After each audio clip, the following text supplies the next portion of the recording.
Thank you for joining us for It's Electrifying, a regional workshop for land care professionals. My name's Trish Glass from the nonprofit Sustainable Wellesley, and I'll be moderating the event tonight, which is co-sponsored by the Town of Lexington, the Wellesley Department of Public Works, Quiet Communities, and the American Green Zone Alliance. Before I introduce our first speaker, I'd like to run through logistics for the evening. We have an exciting program planned. You can find links to the workshop program and a list of speakers at the top of the chat. So we would also ask that when you visit the chat, you sign in and also indicate what town you're from. As advertised in our flyers, we will be raffling off a new electric tool donated generously by Husqvarna in the second half of the program. So the winner must be present at the time of the raffle. So please stay with us. To run an orderly workshop, all participants will be placed on mute. Please post any questions in the chat area. I'll do my best to get to every question, but if we miss yours, feel free to reach out after the event by email. This event is being recorded so that it can be posted and shared with your colleagues and friends, and we urge you to do that to get the word out and broaden our community. We will send you each a link to the video in our follow-up materials. And one last announcement. There will be 2 hands-on equipment demonstrations on Friday, October 2nd, outdoors at Lincoln Park in Lexington.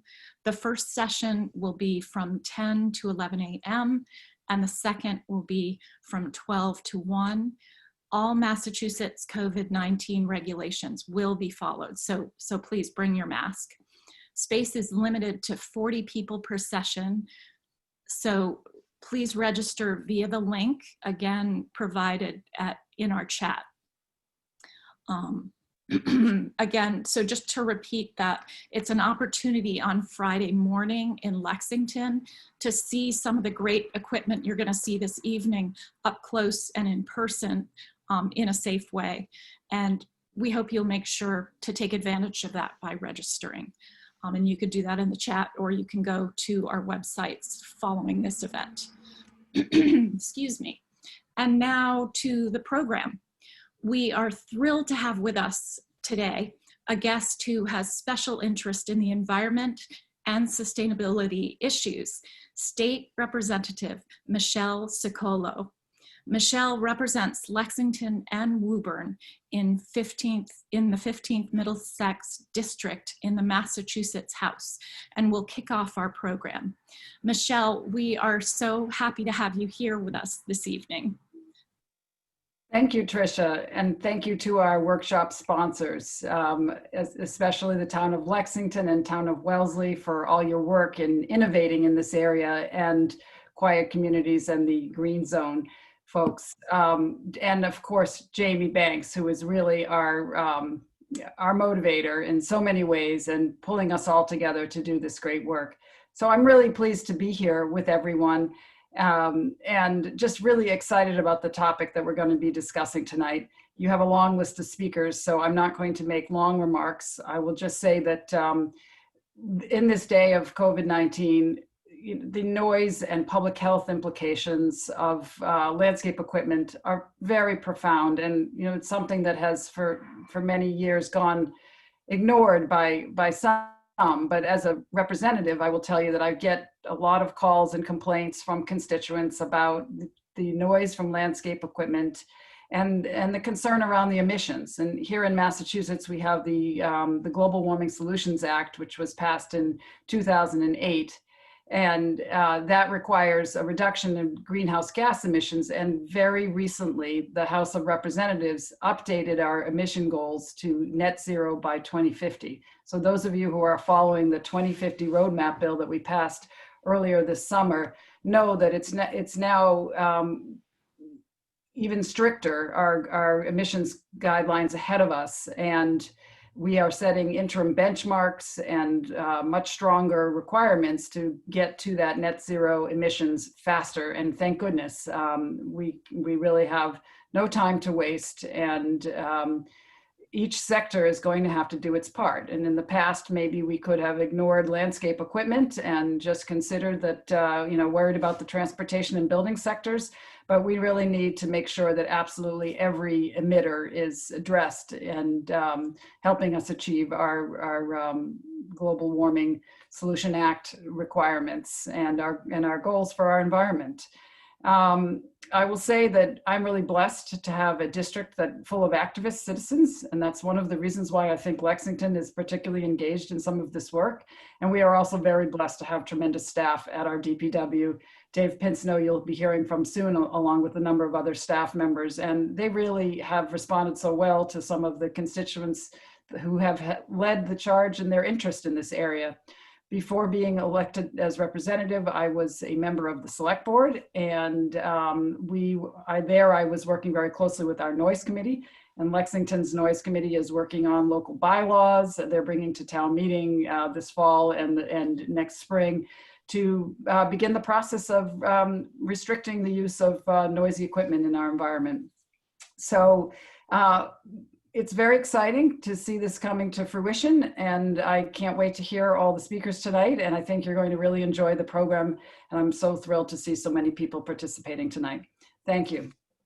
Thank you so much, Michelle, for making the time for us this evening and for all you're doing to lead on sustainability in Massachusetts. It's appreciated.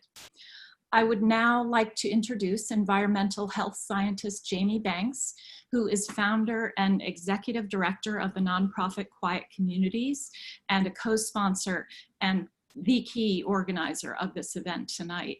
Thank you so much, Jamie.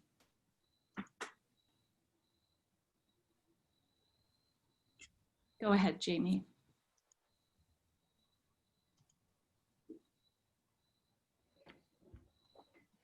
She's muted. Okay, Jamie, you are on mute.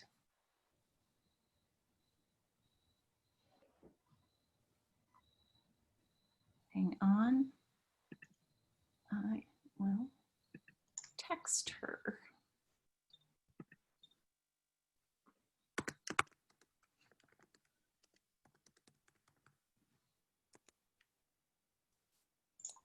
Jamie, there you go. Now you're off. Okay, I'm sorry about that. Can you see the screen? Yes. Okay. Well, I like Michelle. I'm just thrilled at the number of people that have come to this and expressed their interest. And thank you so much for coming on a Wednesday evening after work. I know it's a lot of time, but we really do have a very interesting program. And I'm going to start out and give an overview, touch on some of the things that you're going to hear in more detail as we move through the evening.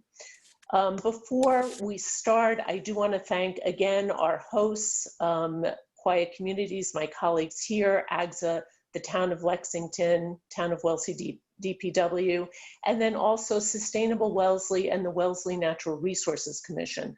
The folks there, Tricia and Raina in particular, have been so helpful and supportive in getting this workshop together. Quiet Communities is a national nonprofit organization. We're based in Lincoln, Massachusetts.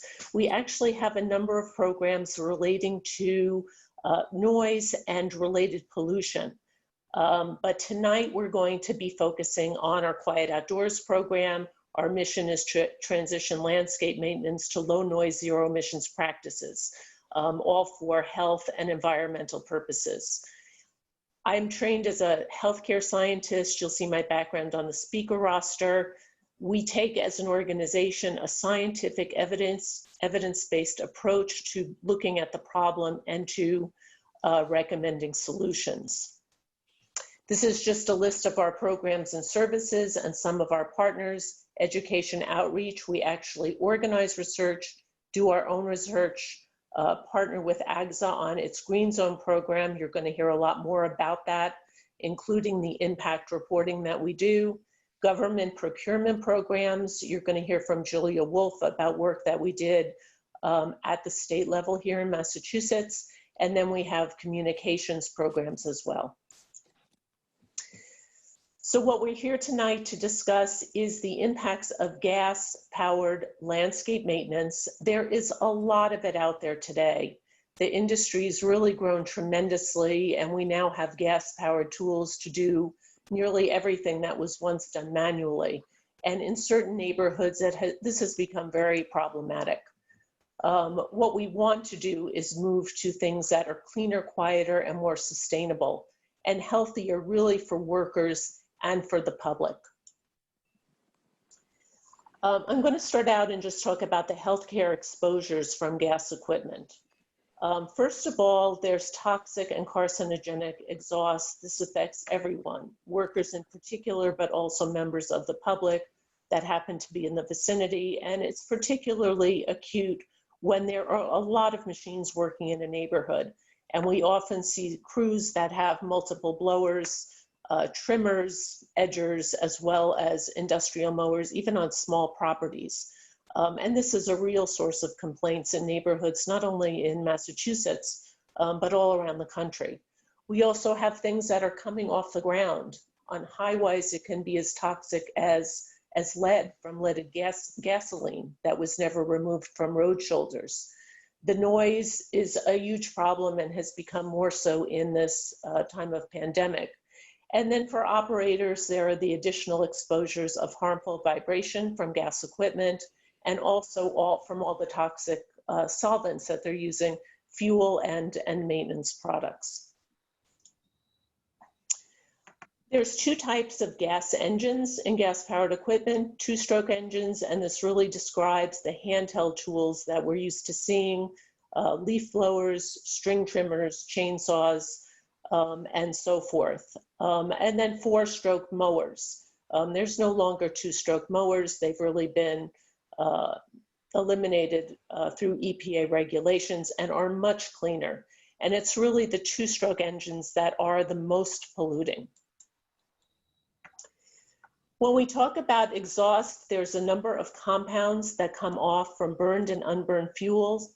They include what's called volatile organic compounds. These are things that evaporate from gasoline. They include these chemicals: benzene, butadiene, formaldehyde, and acetaldehyde. These are very potent carcinogens. And if you look at a gasoline hazard sheet that's put out by the gasoline industry, you will see all of the kinds of hazards that gasoline emissions and exhaust have, and we'll go into those in a moment.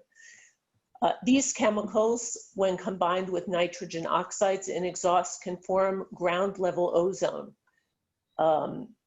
in the presence of sunlight, so in warm seasons.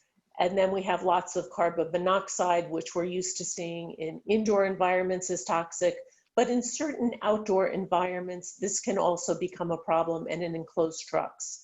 And lastly, we have fine particulates. Fine particulates are very small particles that are invisible to the eye, but go down to the molecular level and can lodge deep in our respiratory pathways and move into our bloodstream and cause systemic illness.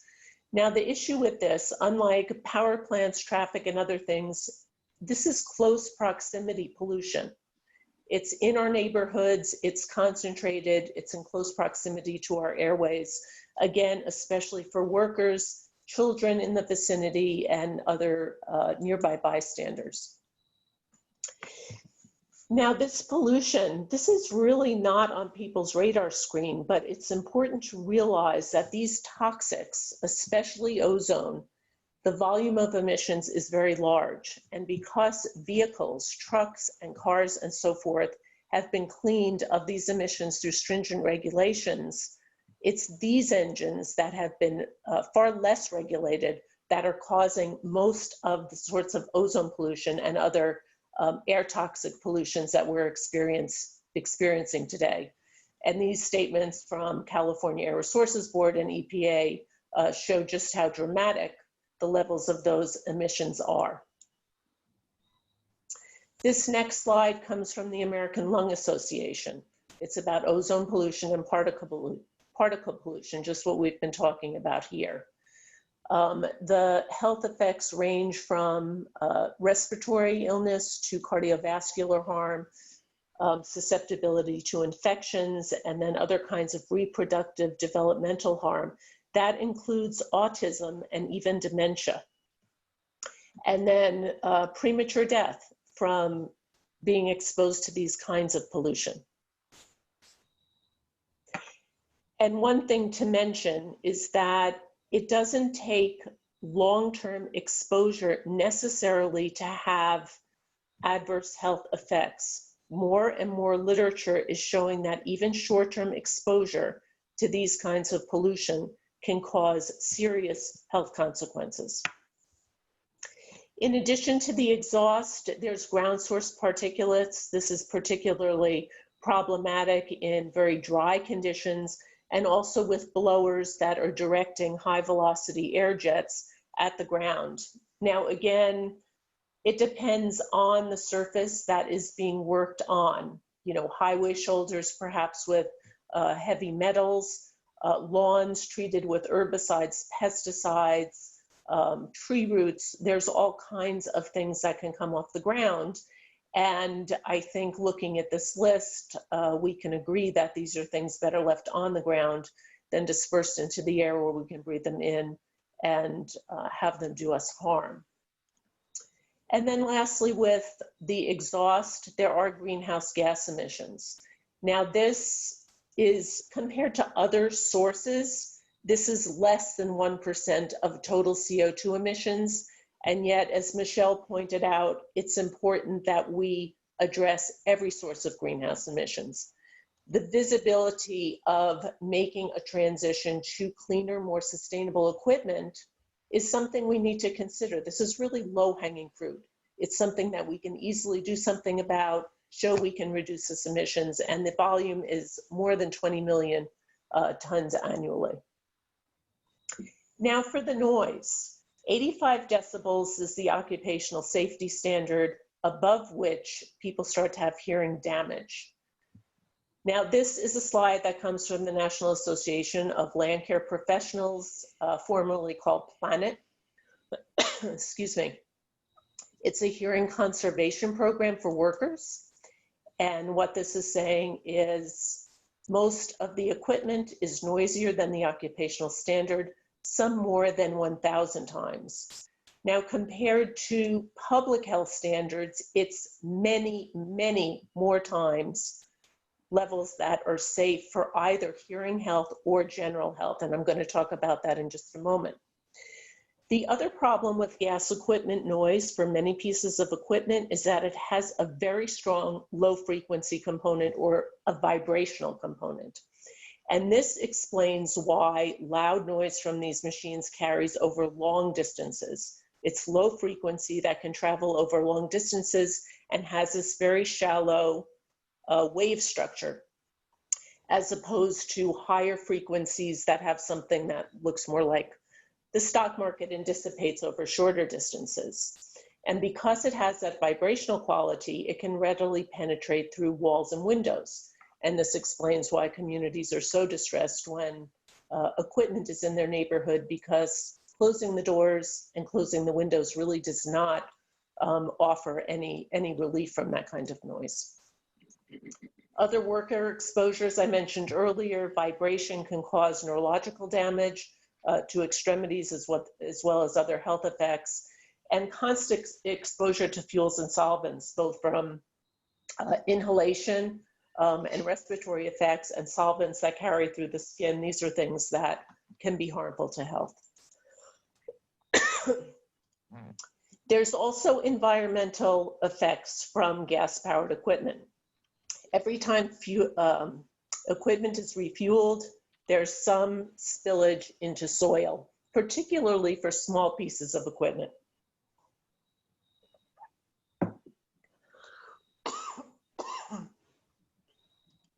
I'm sorry, I have a dry spot.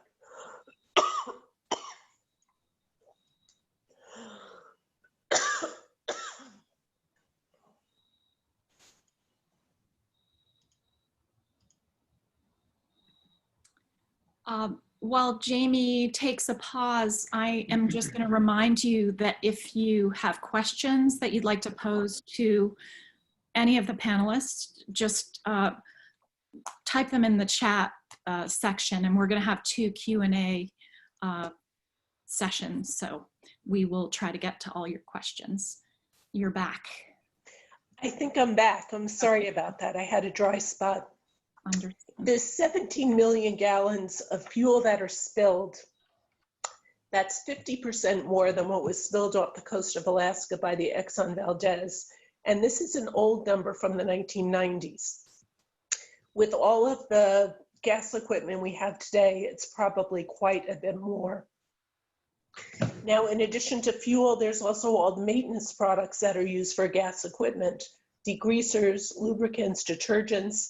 These come in solid containers that can contain chemical residues. All of it's going into landfills and aquifers.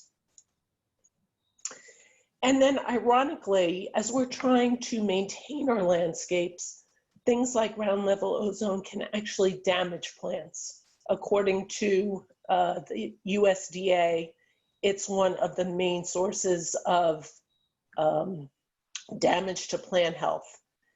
Noise, toxics in our environment can also have negative effects on wildlife populations, pollinator populations, and as a result, reduce biodiversity in our communities. There's many solutions to this issue: sustainable landscaping, other sorts of things, but we're really here to talk about one of the main solutions, which is technology. Battery electric, robotic equipment. This technology has advanced to the point where today it is possible to do all routine maintenance work with this equipment. And as opposed to the adverse effects, we see all the benefits here that come from using this kind of equipment as opposed to gas. Important components of a transition. This is a wholly different technology than gas technology. It's not just a matter of switching, taking up something new. It's important that people are educated, trained, certified as being competent. There's infrastructure requirements, charging, knowing how to select high quality commercial equipment that can get the job done in a comparable way to gas equipment is very important. Ag's a green zone, you're going to hear much more about when Dan speaks, and impact assessments as a way of communicating progress that's made in reducing air toxics, noise, greenhouse gases, and so forth. We're going to hear from private businesses today about successful business models for fleet development and profiting with electric and people-powered tools, and then the importance of incentives, bulk purchasing and financing programs to help subsidize the upfront expense of going electric.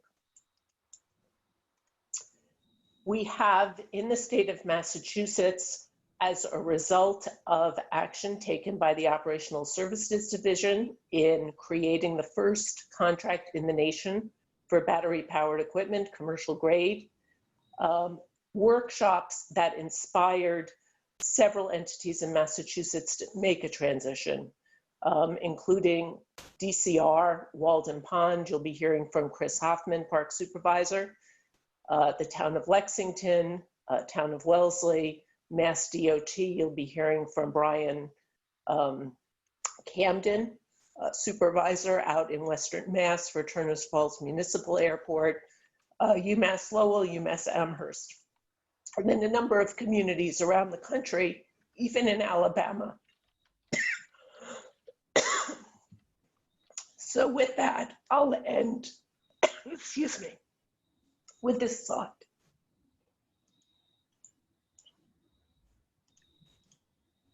Thank you, Jamie.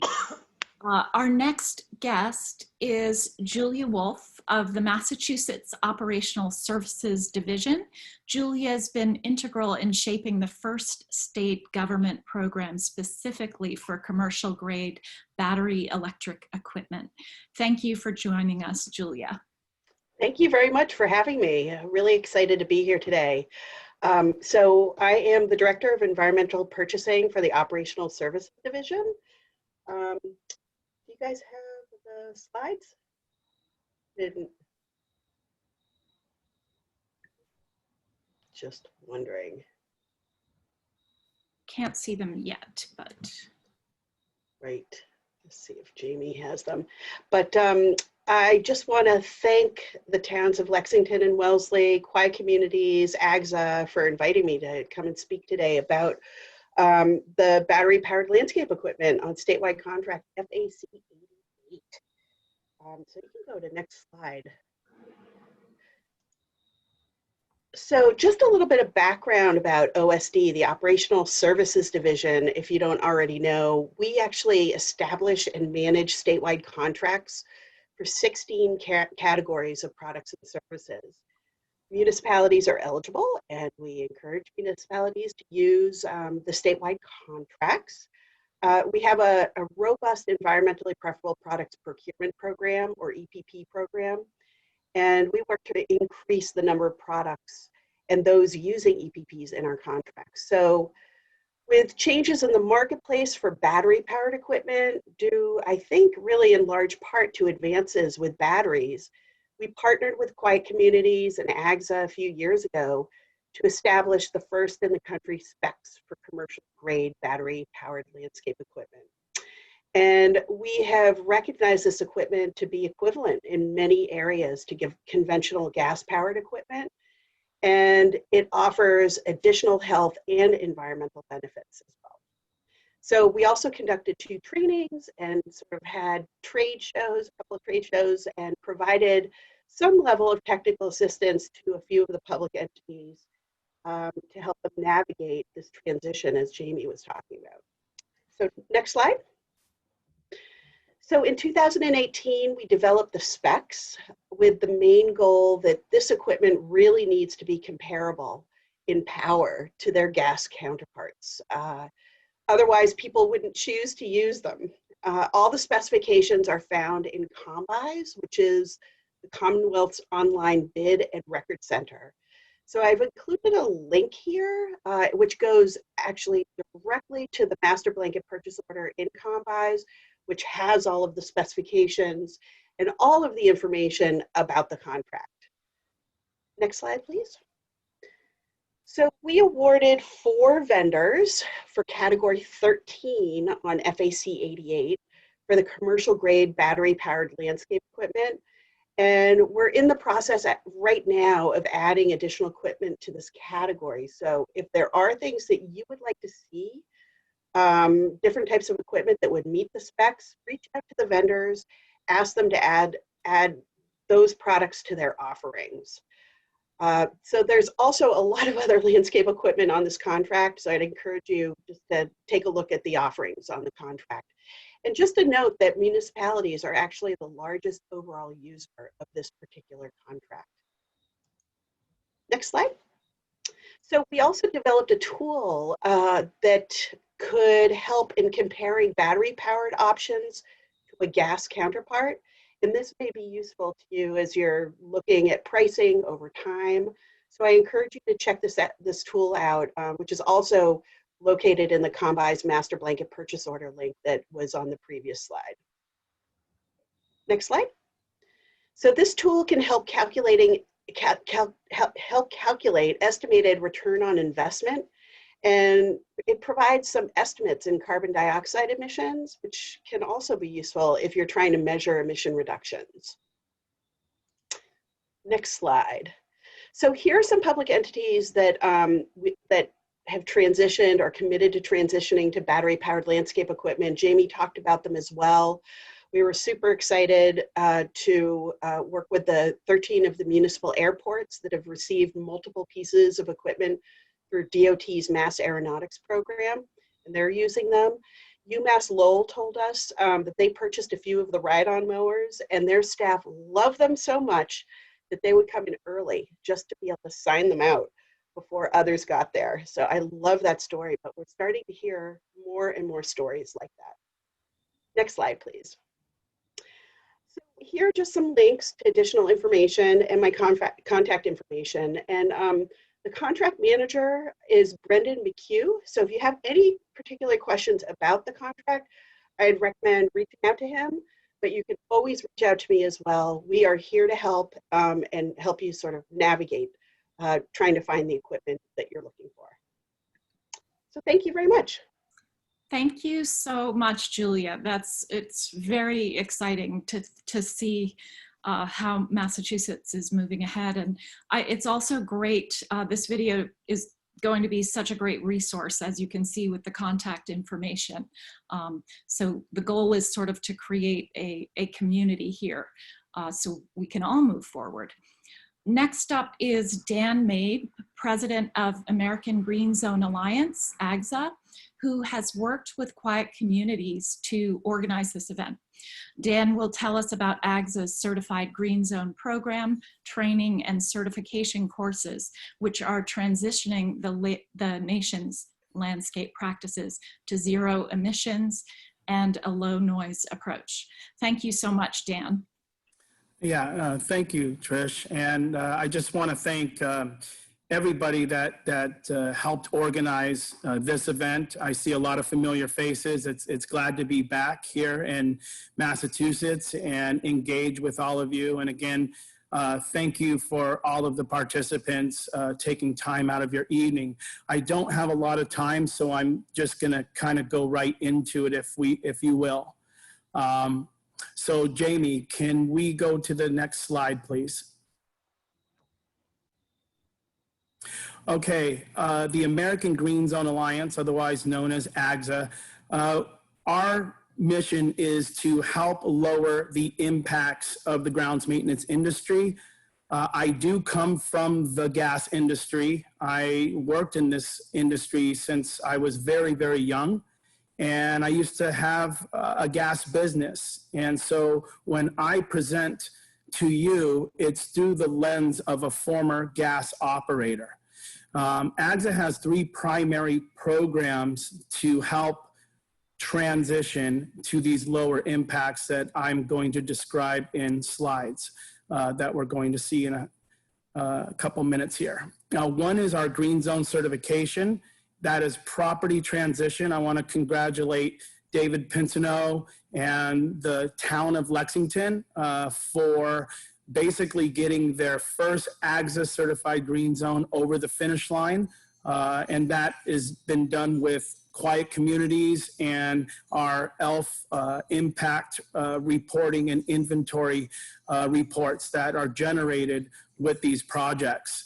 The second thing we do is we do professional certification for crews, getting in there with the actual operators, their managers, and not only just showing them the equipment and, hey, you press this button. No, there's a lot more to it if you want to do a successful, long-lasting transition that basically will last in perpetuity.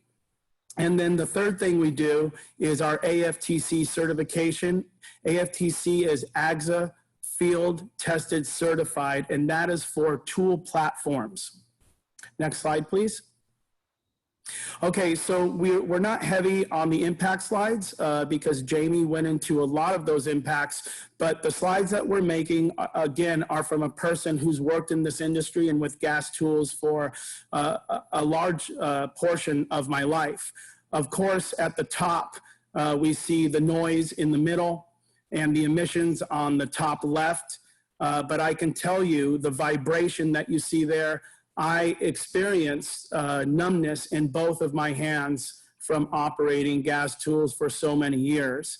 And then, of course, on the bottom, there's the toxic and solid waste components. And then, of course, the maintenance frequency of gas is much more frequent than electric, and therefore the expense over time is going to be much greater than their electric counterparts. Next slide, please. Okay, so this, real quick, Jamie, this is an actual video of a 2-stroke hedge trimmer operating at a school during school hours. Jamie, do you have the audio for that?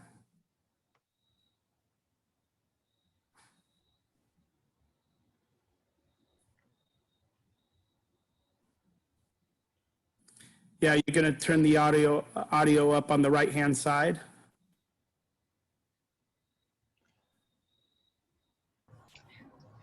Jamie, when you go to share your screen, there's a box at the bottom that you have to click that says share sound as well. And if you do that, then you should be able to share the audio as well.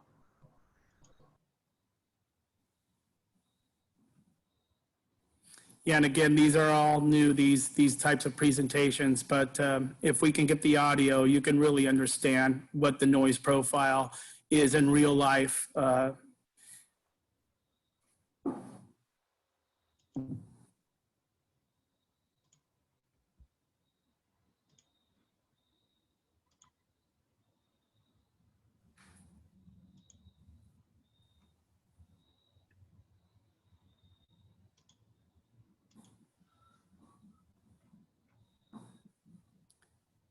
And if it's too difficult, we can basically move on to the next slides, Jamie.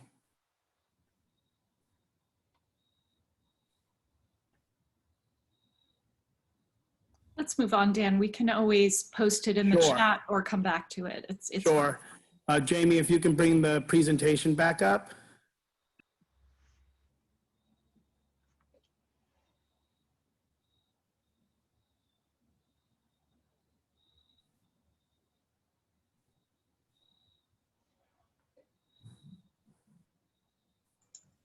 Can you see this, Dan?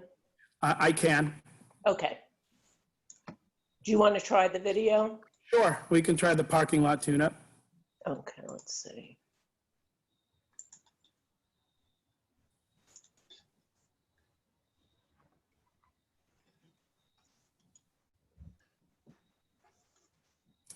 Okay, so basically this parking lot tune-up video is something that I used to do when I owned my gas business.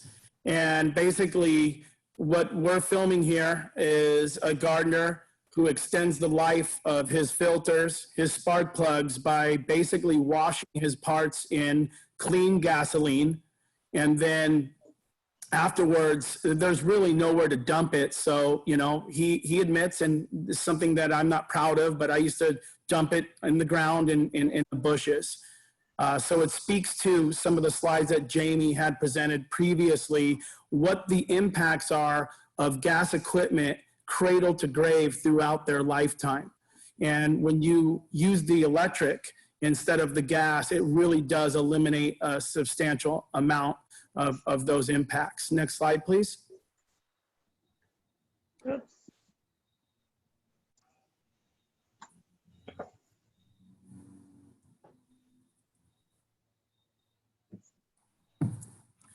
Okay, so we've done a lot of field studies where we shadow gardeners. This study was done shadowing 10 gardeners from Southern California and basically tracking what they use as far as two-stroke oil, regular oil, all of the different products that go, again, into maintaining a small gas engine cradle to grave. And here are some of those numbers that just one gardener can create just maintaining their gas equipment on their routes. And this is going to be an annual total, if you will. But when you multiply this by the 30,000 gardeners operating just in LA County, you can see that it can become quite substantial. Next slide, please. Okay, so here are some of the solutions. AGSA Green Zone certification. This is again where we transition property. The minimal requirements for Green Zone certification is phasing out two-stroke equipment. It is the more egregious creator of pollution and noise most of the time. Some of the green zones have gone farther and eliminated basically all gas tools for routine maintenance. There are workloads where it's just not economically feasible and workload feasible to transition to gas. And but for the most part, routine maintenance makes up for about 90% of all of the impacts in grounds maintenance operations we find. Next slide, please.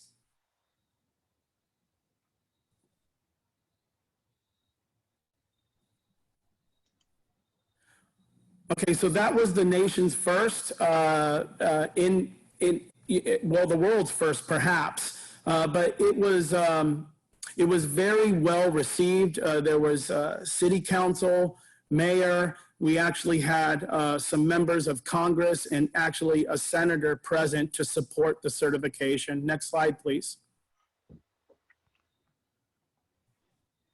Okay, so how did we do it? We took one section of the city, Garfield Park, and we started there. Once that was successful, we were able to make an action plan with the city to green zone the entire city. All of the properties that you see on the left were basically inventoried with Jamie and the ELF reporting software. And we were able to systematically, over just a year, convert the entire city off of this initial conversion of this park. And we really do suggest that all municipalities follow this model because it's a gradual, prudent model, and it really does help with coinciding with budgetary cycles, and it really does make sense to train all of the crews gradually, if you will. Next slide, please.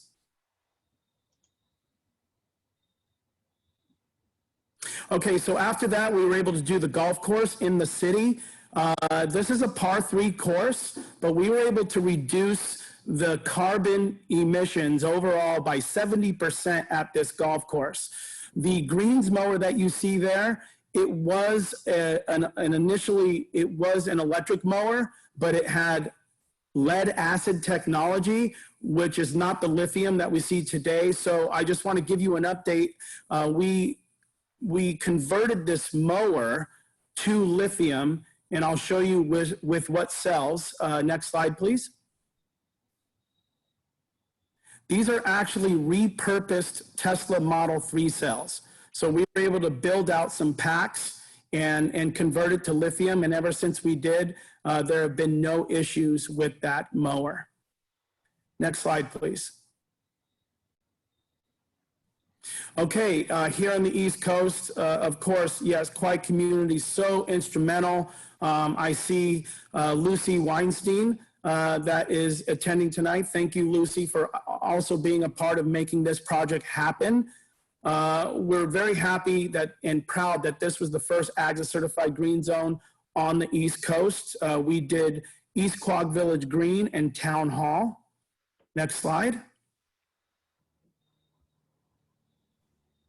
Okay, so it's very important that people just don't buy tools, or municipalities don't buy tools and advertise, hey, we're using some electric.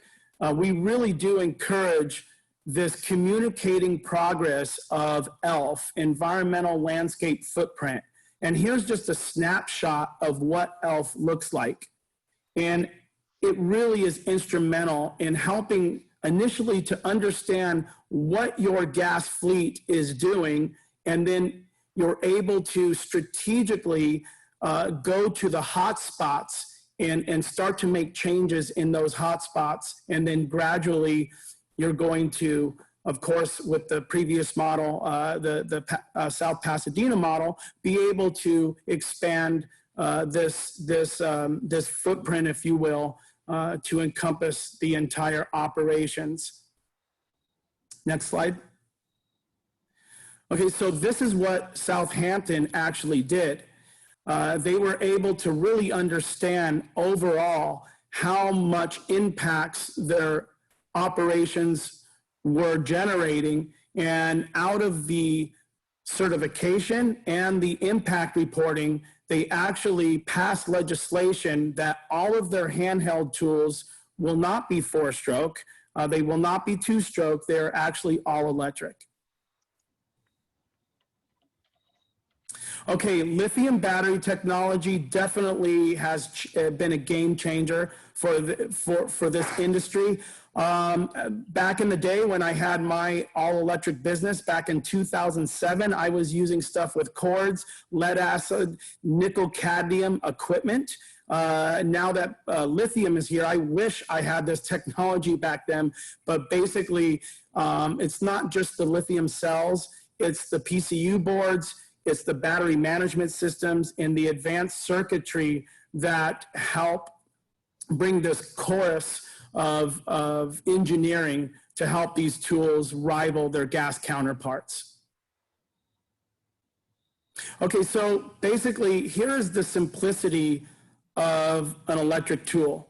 Literally, there's a battery system, there's a controller, and there's a motor that is going to propel fans, blades, and string and oscillate blades. Compare this to a typical gas engine, which has so many more parts. Therefore, you can understand why it requires so much more maintenance over its lifetime. Okay, let's go into AGSA AFTC approved equipment. Just before we move ahead, we really want to be clear that AGSA is brand neutral. We encourage people to use electric and any electric that they feel comfortable with to achieve their personal goals. Let's go back, Jamie. With that being said, though, again, to help protect the consumers out there and not make tens of thousands of dollars in investments, which we've seen early on, we had to develop AFTC because we saw procurements of $20, $30, $50, $60,000 where it didn't work out. So we have a very strong field testing program, and these are the manufacturers that saw the value to go through it. Husqvarna was one of them with their 40-volt line. It's very impressive. What is not pictured there is an auto mower, which we'll be featuring later when we do the show of the equipment we have behind us. Next slide. Ego. Ego, initially, we were using a lot of their residential rated tools in commercial situations. They came out with their commercial line, and they're the first manufacturer that have both platforms AFTC certified. That's because their residential stuff had proven to do so well in commercial situations. Oregon is more of a newcomer, certainly though on the market, but we've been dealing with them for over 4 years. They brought this line out to us as prototypes for testing. They did their homework, and it is a very robust line, very high quality, and we encourage everybody to check this 120 volt line out.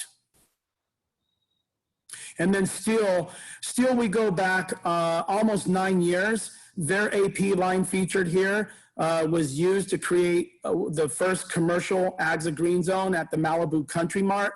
I can say that on the very bottom right, that blower, that BGA 85, there's 3 of them that are nearly 9 years old, and they're still functioning. They are taped up, they're beat up, but they are still functioning.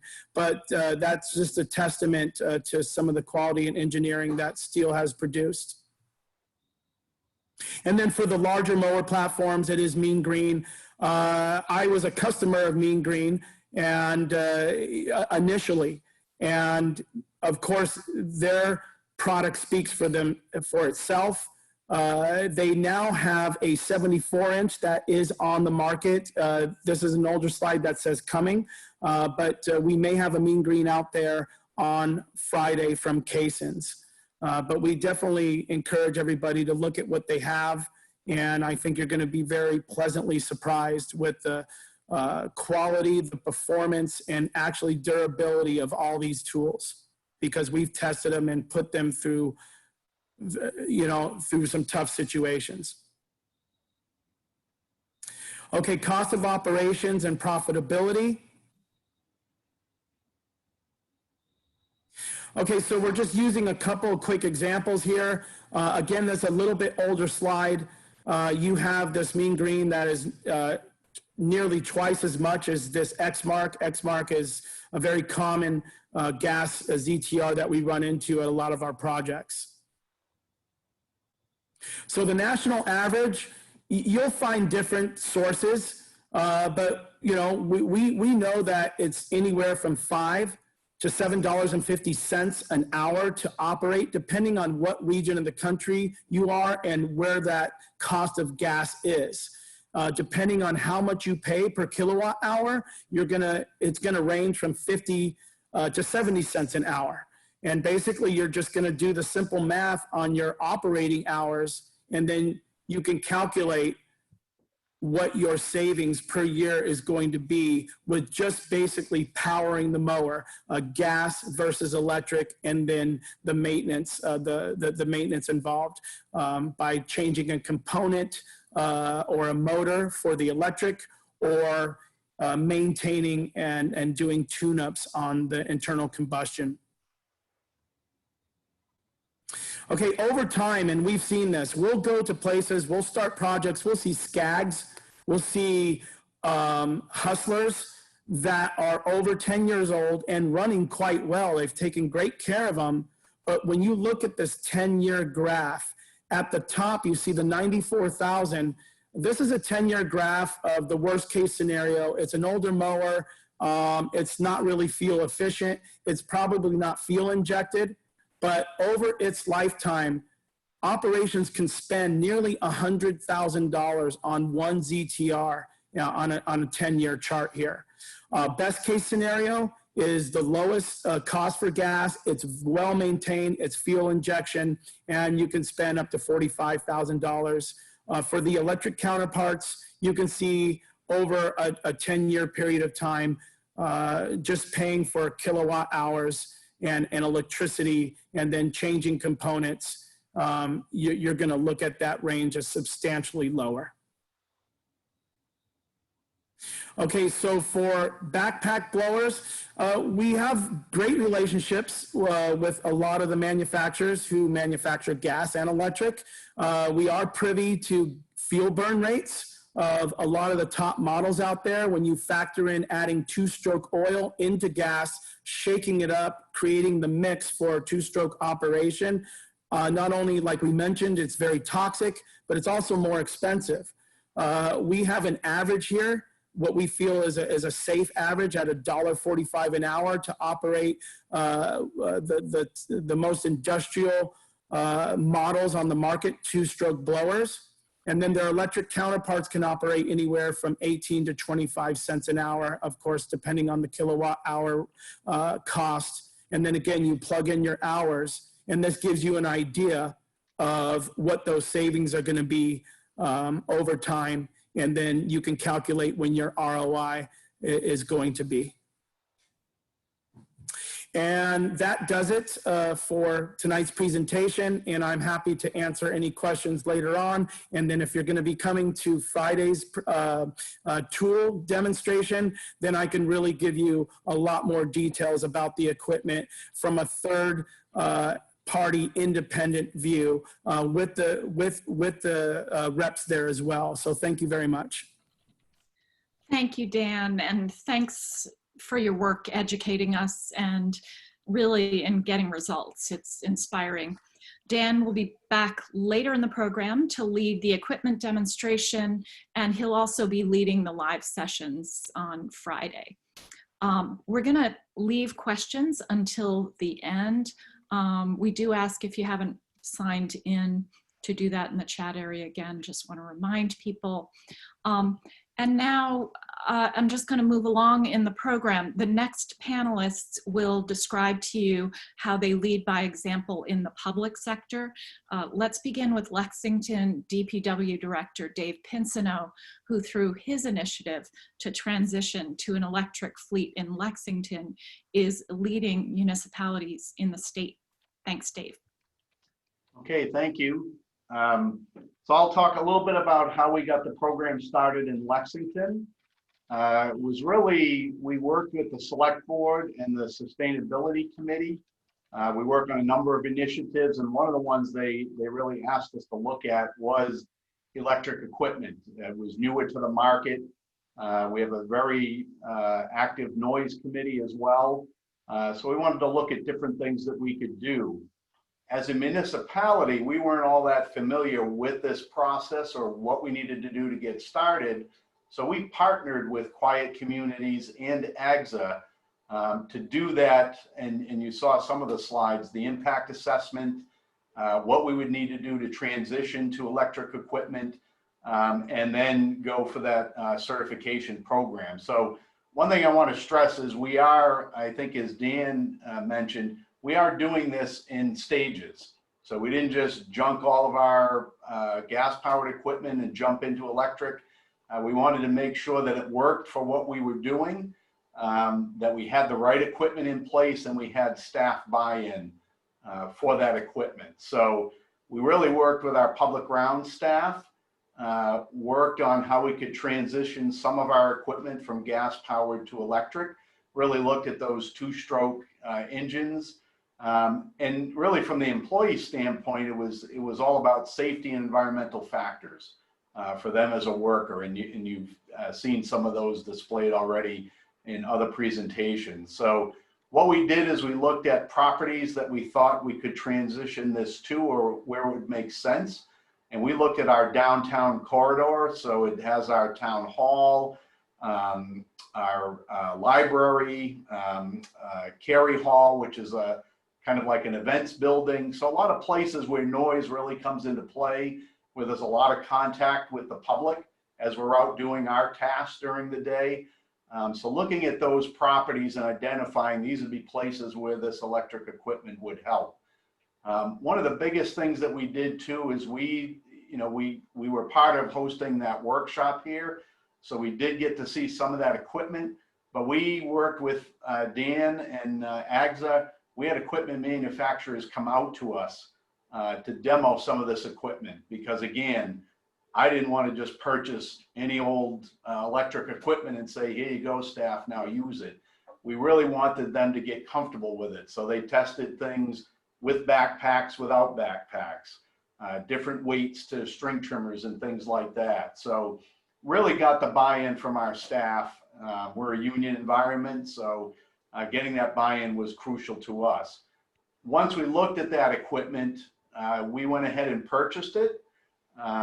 We didn't need to do OSD at that time just because of the cost, but we did have a grant that we had from one of the utility companies that we were able to put towards purchasing that initial equipment that we had. So one of the things we looked at that was a very easy switch for us was changing out all of our string trimmers from gas powered to the electric battery powered. And that's worked out great for us. We have, I think, 8 of them that we use regularly in the course of our operations. We have battery backups.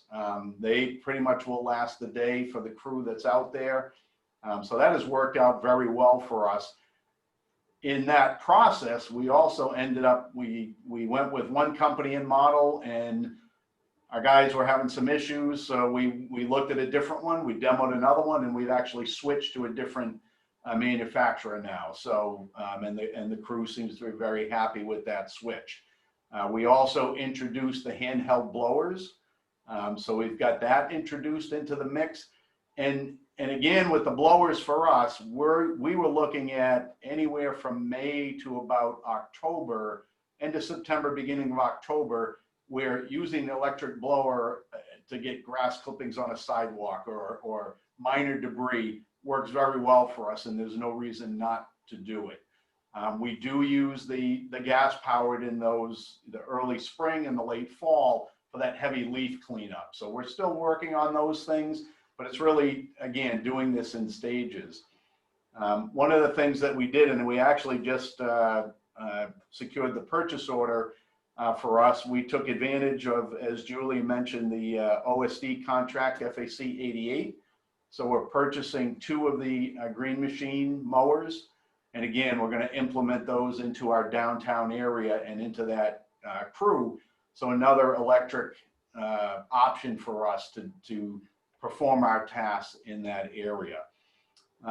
The other thing that we're doing is we're working with MAPC, the Metropolitan Area Planning Council, on a technical assistant grant. So I've sent requests to some other municipalities for support in that, and it's really to help get grant programs for the equipment, look at education, and if you go to the next slide, Jamie, I think,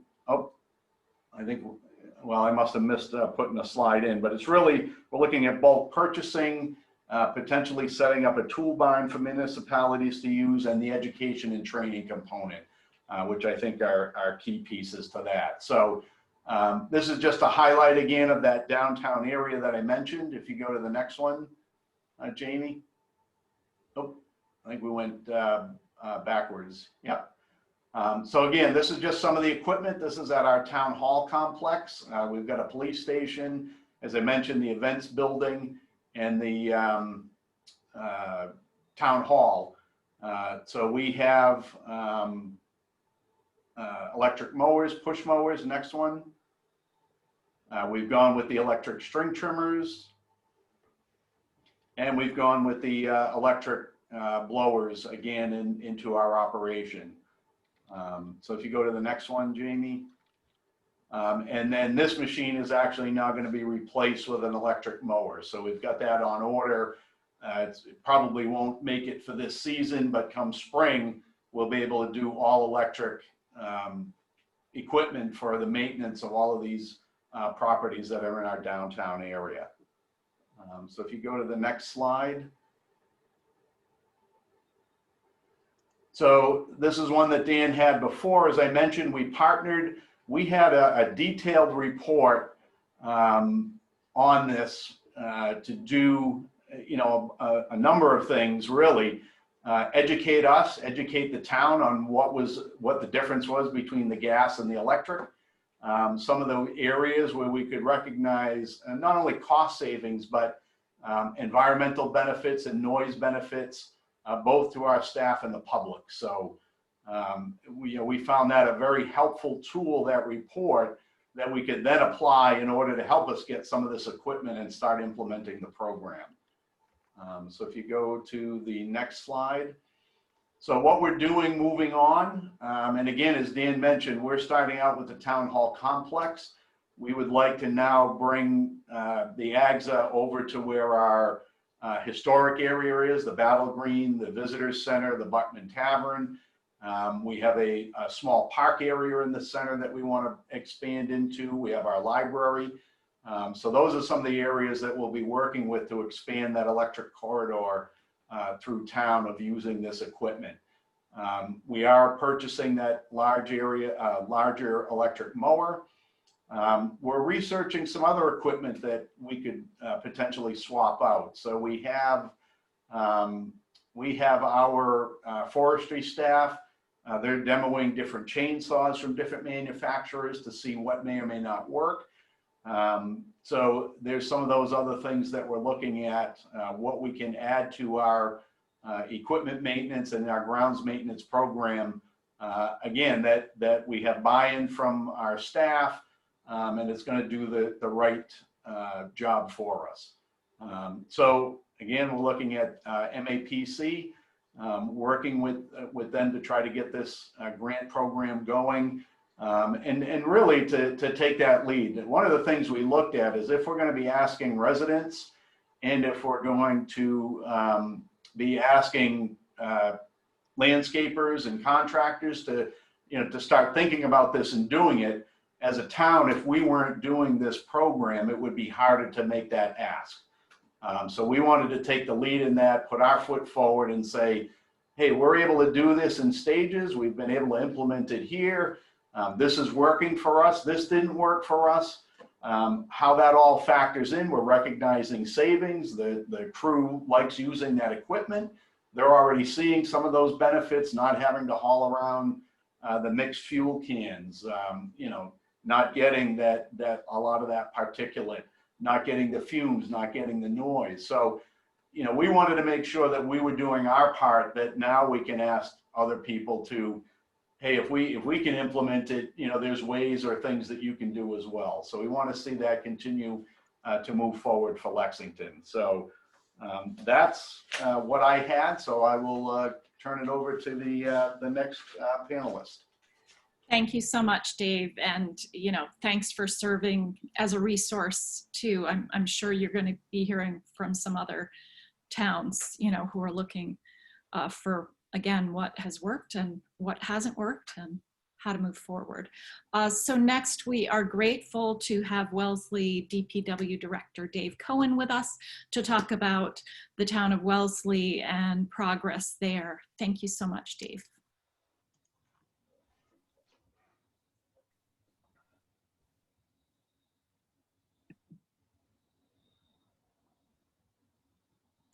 Dave, you may be on mute. I can't. I am on mute. Thank you, Trish. Okay, great. Good evening, everyone. I'm Dave Cohen, DPW Director for Town of Wellesley. It's my pleasure to be here on behalf of the Town of Wellesley and the Board of Public Works and all the dedicated, talented men and women that manage and maintain our properties in town. Tonight, I'm going to give you a brief overview of our Park and Treat program, a snapshot of some of the equipment we use, our experience with battery-powered equipment so far, and then our planned next steps. The bottom line for us is that the switch to battery-powered equipment, at least for some of our equipment, is very doable. And based on what we just heard from Lexington, making the switch may not be as hard as we once thought. The map you see here shows our maintenance zones throughout the town, which is about 10 square miles in area. Next slide.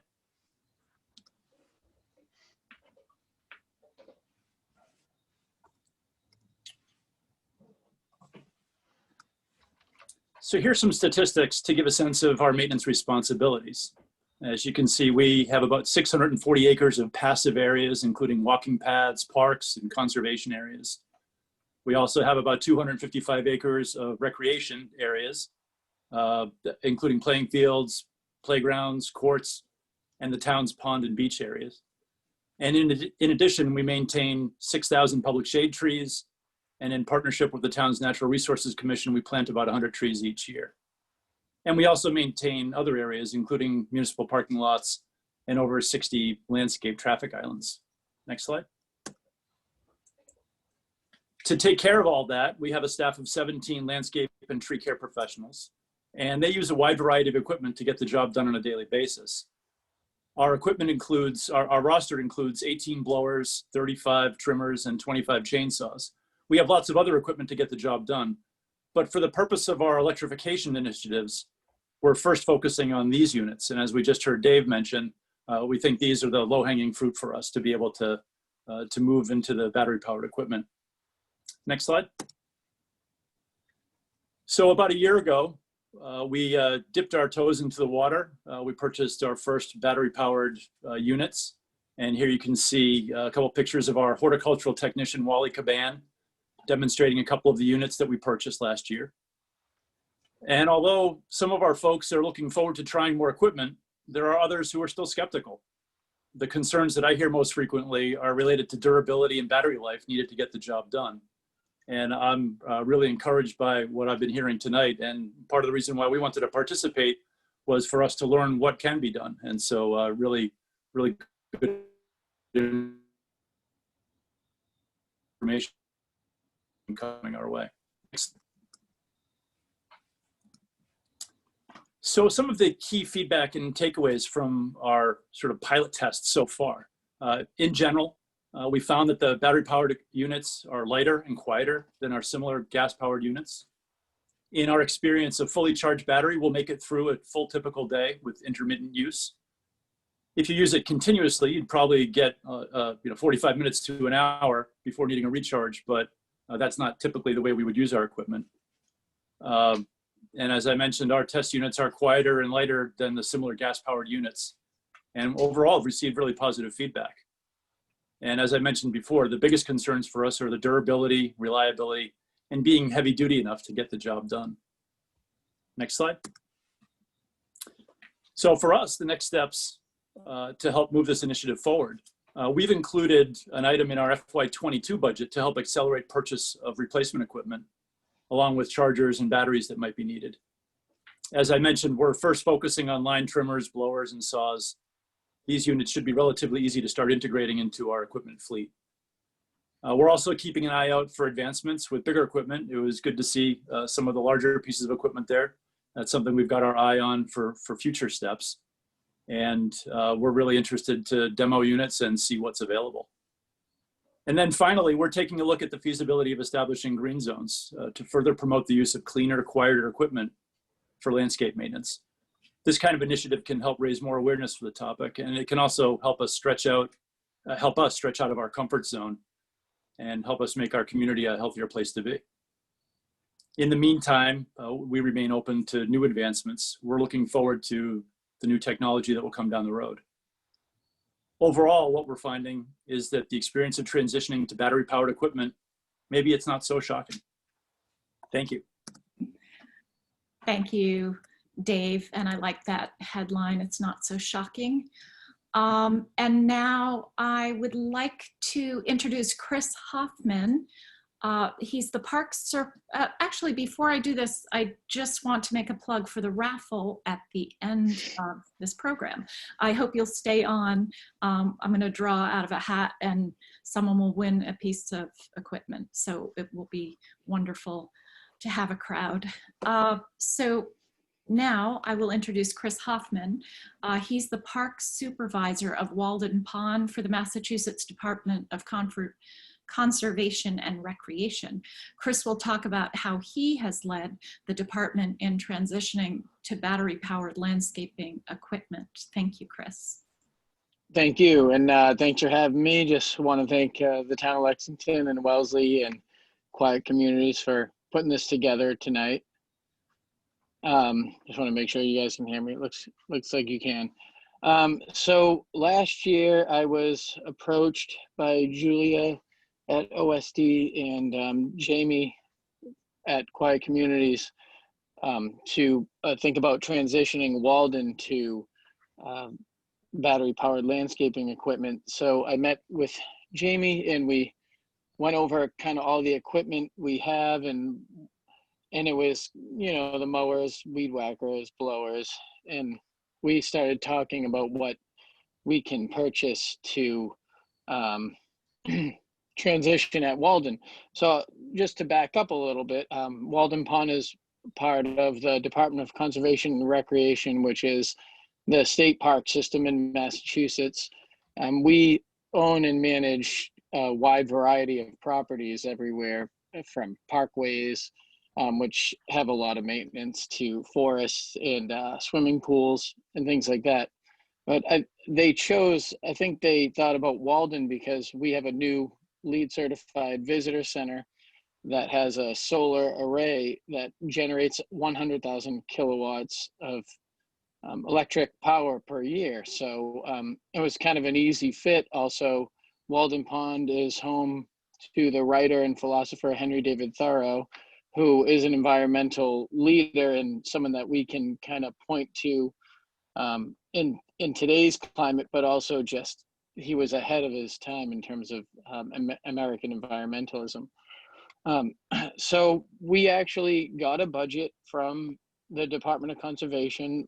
Stephen Brown in Planning and Engineering, he's on tonight. Thank you, Stephen, because he actually awarded me with a budget to purchase some of the equipment. And with that money, we bought a mean green mower and 4 weed whackers. 2 of them are the Oregon 120 volt weed whackers, and 2 of them are steel FS90s. And the mean green mower we went with is a Stalker, which is the stand-on walk behind mower.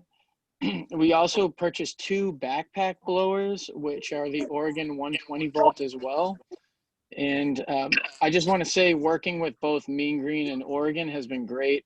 The representatives from the companies are easy to coordinate with, and we've had some minor issues with some of the batteries and chargers, but they're all under warranty and they've replaced those pretty immediately.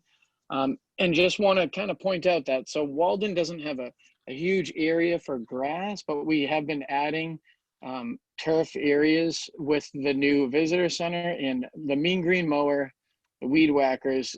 I basically do all the area in electric landscaping equipment. There's the mean green stand-on mower right there. The Oregon 120 volt weed whacker at the top left, and the Oregon 120 volt backpack blower. Those are some steps that lead you down to Walden Pond. And my staff, first of all, love the equipment. It's easy to use.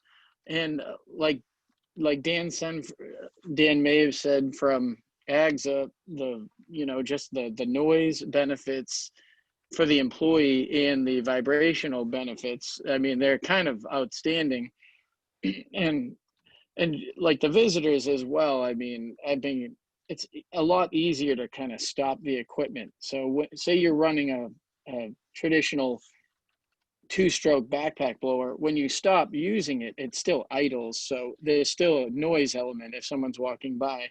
With an electric blower or weed whacker, when you're not using the throttle, there's no noise at all. So it goes from 100 to 0, so to speak. And I think in that sense, it's a lot kind of easier to stop and let people kind of go by.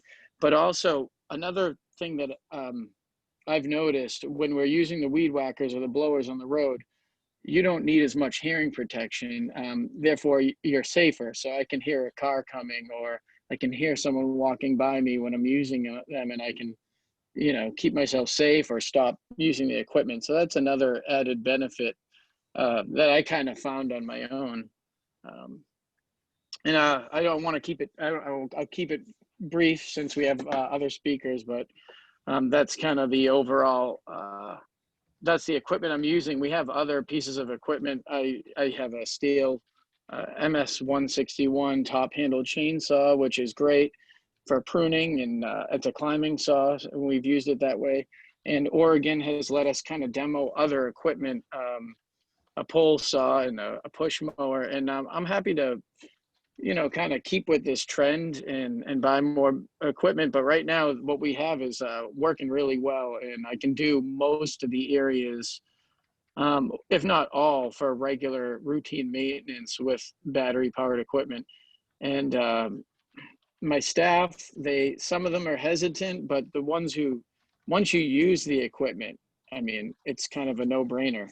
There's no exhaust there. It's easy to use. You don't have to pull to start. And charging a battery versus fueling up, it's almost easier. And we have kind of a community that the people that work with me, we're all on the same page in terms of our environmental stewardship. So it's not that hard to get my staff to want to use the equipment. So I hope that made sense. Thank you guys for having me. Chris, that is great. And I also just like the image of you using quiet equipment in a quiet place and being able to kind of hear what's happening around you while you work. And next we have Brian Camden, who's the supervisor of Turner Falls Municipal Airport grounds, all 347 acres, who is leading the charge in his area by promoting alternative landscape equipment use in Massachusetts with the help of the Massachusetts Department of Transportation Aeronautics Division. Thank you so much, Brian. Yeah, thanks for having me on this evening, and I appreciate everybody hanging in there as we run a little long. So over the last couple of years, Mass Aeronautics, a division of Mass DOT, has really worked with a handful of airports in the state to make that transition from gas-powered to battery-powered equipment. And we were fortunate enough to receive some assistance and some directive from them to make that. So we've eliminated our gas-powered zero-turn mowers, which handle roughly about half the mowing that we do. We've also replaced most of our small hand tools with the commercial works electric 82 volt system. Obviously, there is some concern going from the traditional gas-powered to the battery-powered equipment. However, we found them to be very, very useful, very productive. So we are, as far as airports go, we are kind of the median for Massachusetts. We're not large, we're not small, we're right in between. So this has been a good base point to get some good information on, is this equipment feasible to use in a facility such as ours? So we have roughly 190 acres that we maintain on an annual basis. That means mowing weekly during the summertime, not this year, but we usually weekly mowing, weed whacking, cleaning up debris. So the equipment gets a very good workout. It's not quite what you see with a commercial landscaping operation, but it still puts us through its paces. We've had a lot of good feedback from our operators, which are also part-time high school students through a vocational training program. The pros to the equipment have been the limited vibration, the limited noise. It also makes it a lot easier to put somebody with a piece of equipment and train them how to properly use it when you don't have to scream over the sound of the engine. So that's been a huge benefit for us. On top of the switch to the electric powered equipment, we've also built, once again with the assistance of Aeronautics Division, a solar carport canopy, which will pretty much offset 100% of our electricity cost. That combined with the reduction in gas and oil purchases and whatnot, we're seeing a significant reduction in our overall budget, which is nice. So it's definitely a work in progress. I don't know if any other airports have fully tackled the carbon neutral aspect, but we're getting there a little at a time. I think we've had some good luck, and we're going to continue on with it. Great, thank you, Brian. And we are a touch behind on schedule, but we can make up for it because I'll just eliminate the last Q&A session. You guys are sort of posing questions in the chat and people are answering them. So let's just continue that while we hear from next panelists.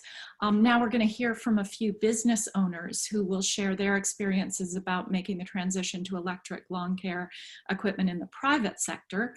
First, I'd like to welcome George Corrett, who's the owner of Eco Quiet Lawn Care in Concord, Mass. Thanks, George. Hey there. So my name is George Corrett, and I'm the owner and operator and founder of Eco Quiet Lawn Care. So I guess we can go to the next slide. So I started this back in 2014. The business is actually embarrassingly called George's Wicked Lawn and Garden at the time. Changed that pretty quick. And basically we were electric from the start. I had a small gas push mower, but I've always had electric weed whackers, chainsaws, everything that are really big polluters. And once the business got off the ground, as you can see, I purchased that truck right there and the 33-inch mower from some investments I made during college. And I got this thing off the ground at basically 22. Next slide. So the thing that really drew me to this was Concord went and banned water bottles. And I thought this was a perfect business to really get into. And the biggest thing that I've seen that's really great about it is that people want you in large densities. So once you get a client, the neighbor wants you as a client, and the next neighbor wants you as a client. And you get you basically take away one of the biggest profit sucking principles of landscaping for residential, the driving in between. If you can line up 10 mows right there, you are golden, and you're in a great area for profit. But expanding outwards and having 20 minutes of driving time, you still got to pay employees, you still got to pay everybody, and that has been a really great thing. So next slide. So yeah, so basically our profits, especially for most things, I'm going to talk about gross profit margins because I shovel everything back into the business right now to grow it. So typically when I send 2 guys out, we mow about $1,000 of lawns in 8 hours. And that's big lawns, small lawns, and different things. And usually it comes out to about 40 to 60% profit. And a lot of landscapers have told me that mowing in general is not a very good way to profit, but we've made it almost our bread and butter with 130 clients, and I don't want to get out of it, so we must be doing something right. The small lawns are really good too because we can be really price competitive. The only thing we try to charge a little bit more on is the fall cleanups because our blowers are a little less powerful. But at the same time, there was a time where I was completely price competitive, but not enough people have gotten into this. So I realized that I could raise my prices a little bit and still people would still buy it. 25% seemed a reasonable price. And from there, basically it was a no-brainer and I could grow my company even more. Next slide. These are the towns we service. Some of them we're just getting into. We tripled our revenue this year, and it was absolutely great. Even with coronavirus and everything, things grew like crazy. And yeah, so these are the towns we service now. Next slide. So like I said, biggest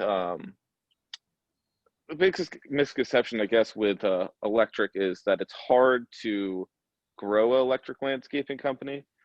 But really what I found is hard to keep up with all the customers that you will get. I've never had any point where I've really had to search for customers. We've done so little marketing, it's insane. And we always have more people wanting business than we can really provide. So like I said, we tripled our business, but there's still plenty of people we just could not service because we couldn't build capacity fast enough. Even with tripling our revenue, I went from having essentially maybe 1.5 employees last year. Now we have 7. So it's really about just build your infrastructure fast because people really want this. Next slide. So like Dan has talked about, there are some challenges with this type of tool. You really want to try to go with one brand of tool for your big hitters. So like your leaf blowers are the things that are consuming most of your battery, I found. So you really want to have one tool that's centered around a good leaf blower for landscaping. And that will allow you to have all your batteries set up in racks and other things, and then your guys can take them, be set in the morning, and get up and go there. I would also say that sometimes what I hear from people is they try to go and do things with too little batteries. I try to have enough batteries for about 3 days of use. I'm actually very heavy on that, but I've never lost money in a year while aggressively growing it. So I think it's better to have your employees completely prepared, have a lot of batteries, have a lot of equipment, and then they're not complaining about, oh, I didn't have enough batteries to get through the day. They're just slapping a new one in there and going. And that's how things can work better. One thing is too, now that we're in this different warehouse that you'll see later, it's a lot easier, but you have to have a proper electric grid to go and do all this. We generate a lot of, we go and take a lot of electricity in, and we're actually upgrading all of our systems for next year because of how much electricity we're taking. This place, this warehouse in particular, isn't used to it, so we have a lot of upgrades to make. It's not a lot of money, but it'll make it a lot easier. And like I said, it's slightly less power than gas tools. Mostly with the blower, everything else is pretty equivalent. So it's not a real problem when you get to not spending any money on marketing, or essentially none. So I think it's still worth it. And I haven't seen that much of a problem. One thing we do, we use leaf plows and other things like that to make up for the lack of leaf blower. So leaf blower power. So it's really about just being creative around the situation and don't rely on the leaf blower like it's attached to your arm. So yeah, and yeah, those are some of the leaf blowers and mowers and hedge trimmers we have and the different tools we have. And like I said, they've been very good in general. It's really nice not having to do maintenance. We have some gas pieces of equipment, and that's like aerators, other things like that for treatments. And I really hate them because they're incredibly finicky. You have to do all these things to them. And I was electric from the start. So every time I touch a piece of gas equipment, I want them to make an electric one because it's so annoying. It's so finicky, and I don't like changing oil. So next slide. So this is like something that should, I believe, help people in the future, is the rise of electric trucks. So the biggest problem is sometimes you have all these batteries that you have to charge overnight and everything like that. But what an electric truck would allow you to do is basically have a 200 or 300 kilowatt hour bank right there that you can just slap a battery in from using it, charge it in the back. And I think it will streamline this industry incredibly. We've already pre-ordered 2 Tesla Cybertrucks, and we're going to do another one as well. So I think these small things will just make usability for electric tools in a residential sense incredibly easy and productive. So thank you very much, and great for the next speaker. Thanks so much, George, and for being a pioneer. I look forward to seeing the truck when that lands. And next is Priscilla Hutt Williams, the founder of Pumpkin Brook Organic Gardening in Shirley, Mass. Hey, thank you, everybody. I'm coming to this from a little bit different angle than most of you. I've been in business since 2001, and we, for years, used only hand tools, completely quiet, brooms, rakes, shovels, hose, etc. And we have built ourselves up to 150 clients along the Route 2 corridor between Lexington and Harvard. Basically, we go up and down that road to get to everybody. And and I've been involved in the NOFA organic land care program since I started the business. I was one of the people who helped develop those standards for organic land care, and we've had them in our business from the get-go. We've been in all organic business, and we work with trees, shrubs, perennials, annuals, and vegetables. We don't do lawn work. And I found in the beginning that most clients had a lawn service. So I am not a mechanically oriented person, did not want to get into that and did not want to invest in it. So I didn't. We had plenty, and we still do have plenty of work with the hand tools. But around about, I think, 2014, 15, at New England Grows, I saw the electric equipment and was intrigued by it. I thought this goes perfectly with our organic mission to create beauty and do it with organic materials. Why not be quiet as well and safe? So I did buy the electric blower, had some staff quite skeptical, but had an excellent reaction from clients. We started using it at clients who don't really have lawn. It's all plants. They might have a little pathway of wood chips or something. And they had trouble finding someone to take care of their property who would understand it, because really you couldn't roll a mower through there. Couldn't even really roll a blower through there, except maybe in fall. But the first client where we used the blower, the electric blower, said, "Oh, it's like a little vacuum cleaner. It's no louder than a vacuum cleaner." And I said, "Yes, and it's just perfect for your place." So it's kind of rolled out from there. We now have 5 electric blowers. And I am interested in finding an electric leaf shredder because we have a gas-powered one. And I would love to not have that. I would love to have electric. But we encourage people to close the loop and keep the leaves on their property, to shred them and to use them as mulch on garden beds, particularly in a woodland setting. It's very appropriate and very, very beautiful. And they do break down and enrich the soil. And they're certainly abundant for a lot of people. So instead of sucking them up and taking them away, we'd like to leave them there. So that's the horizon I am looking toward. We do have some other gas-powered equipment, but it's used very sparingly, mostly for installation projects like a sod cutter. I bought it in 2007. We still have the original one, and it went for its first servicing this year, believe it or not. We use it so little. even though it's a gas-powered piece of equipment. And we have a couple of chainsaws and a few things like that. But again, they are not used that much. So I still really feel as though I have that operating philosophy of the hand tools.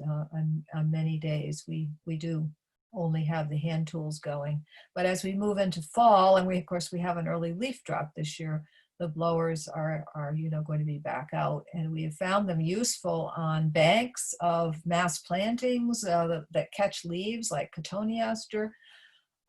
We find them useful for cleaning up after a big pruning project where you have all kinds of small twigs on the ground.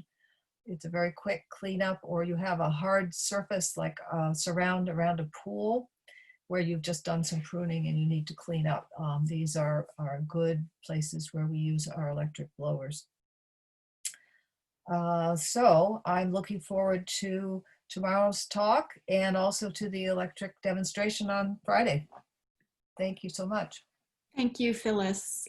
Priscilla, I appreciate your insight. My colleague is Phyllis, so That's okay. sorry. And now I would like to introduce Joe Langton, who's the owner of the Langton Group in Woodstock, Illinois.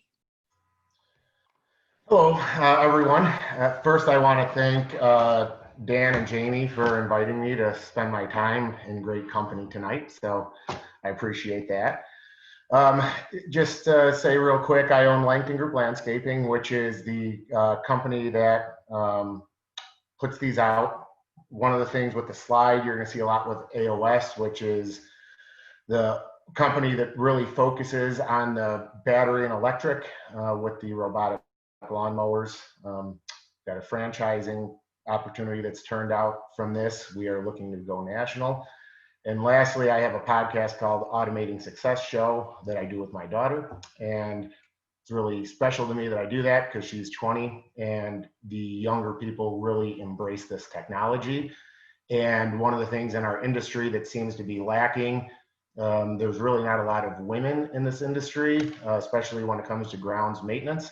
And I believe that outdoor automation is going to really change that.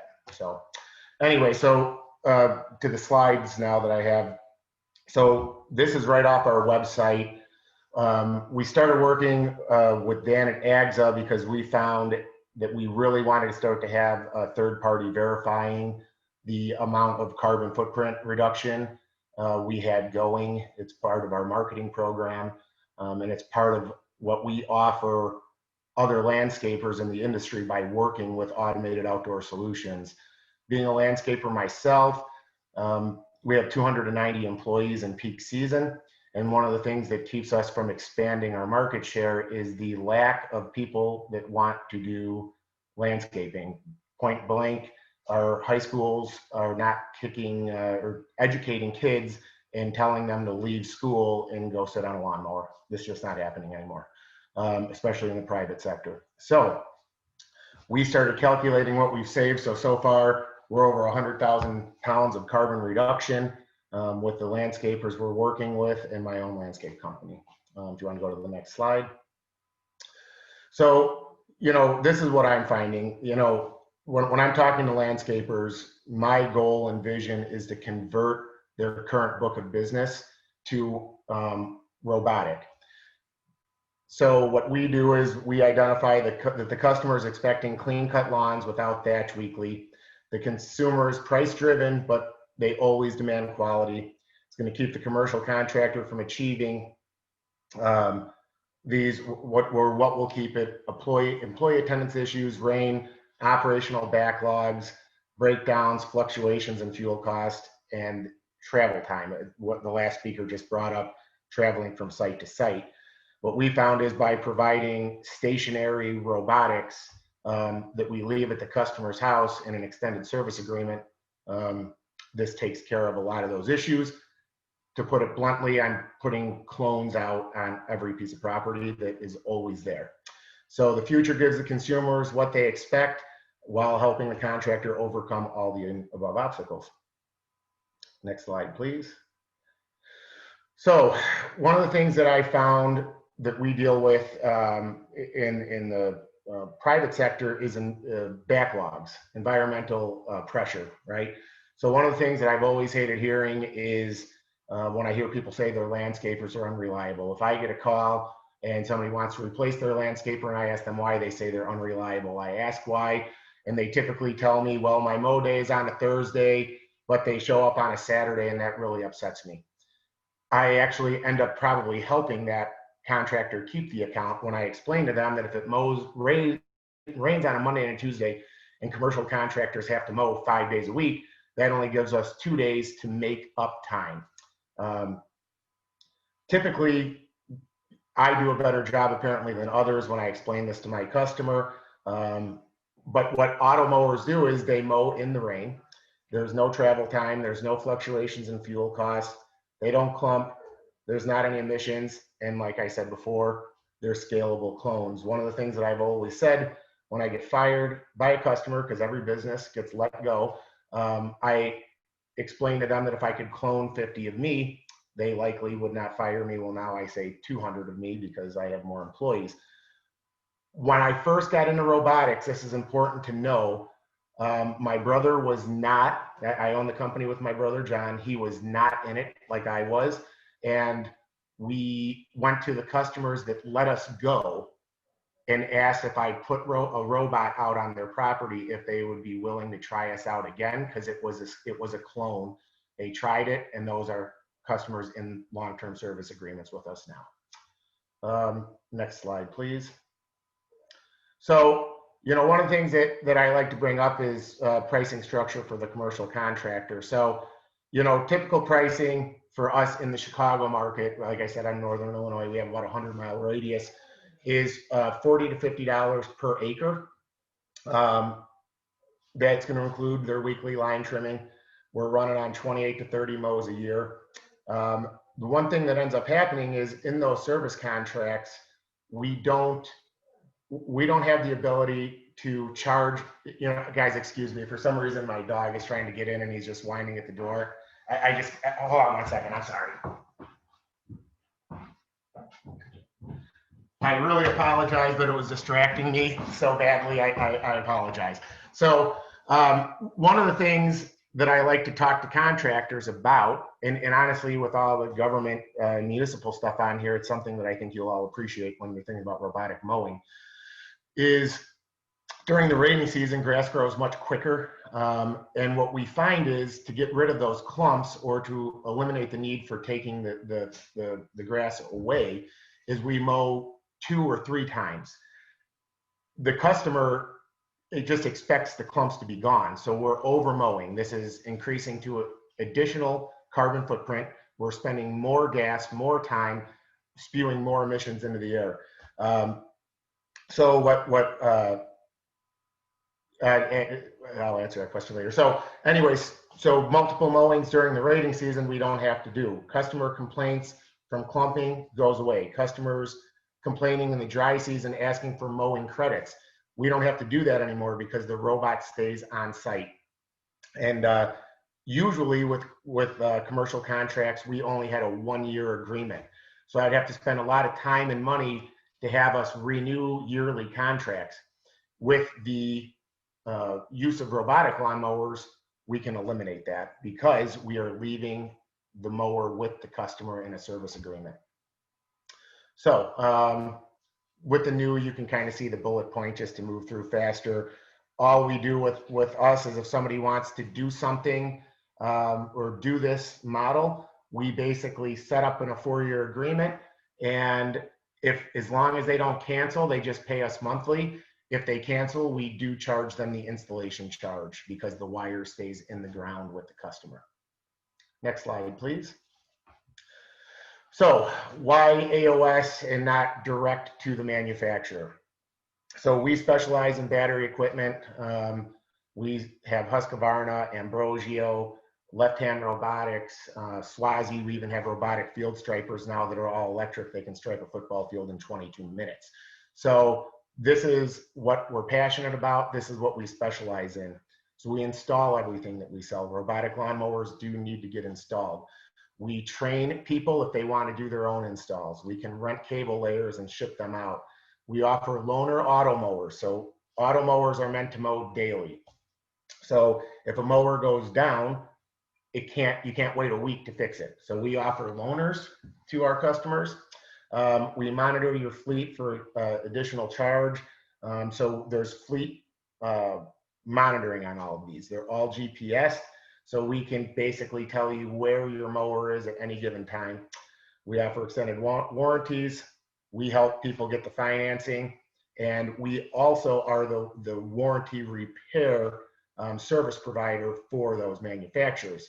So I see all the people on the call that are using that equipment.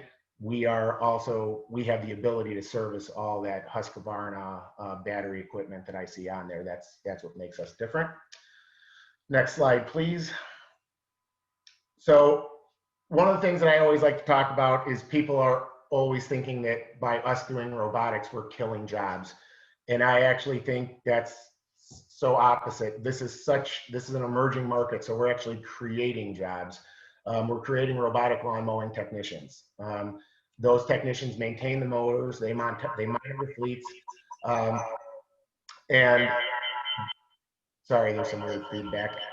But anyways, I call it the grass ceiling. It helps people in the private sector that are stuck at a lower wage from moving up. Now they move into a technology sector. And that's it. If you want to go to the next slide. So these pictures I'm showing are actually pictures from our first green zone that we got with Dan and Jamie. We got 29 acres in Woodstock, combined 3 sites that we do. This is at a commercial site. This is the Husqvarna 4-wheel drive unit. How we do this with robotic lawnmowers is we zone everything out. So this unit will do 0.9 acres. So all we do is we take a Google overhead map and we zone out the mowers. This particular location has 10 of these robots. If you want to scroll to the next slide. This is actually at one of our HOAs. So this is when we're talking about the quiet factor. Robotic lawnmowers are only 58 decibels. This community absolutely loves their robotic lawnmowers. When we're working at HOAs like this, there's people that work all hours of the day, night shifts, weekends.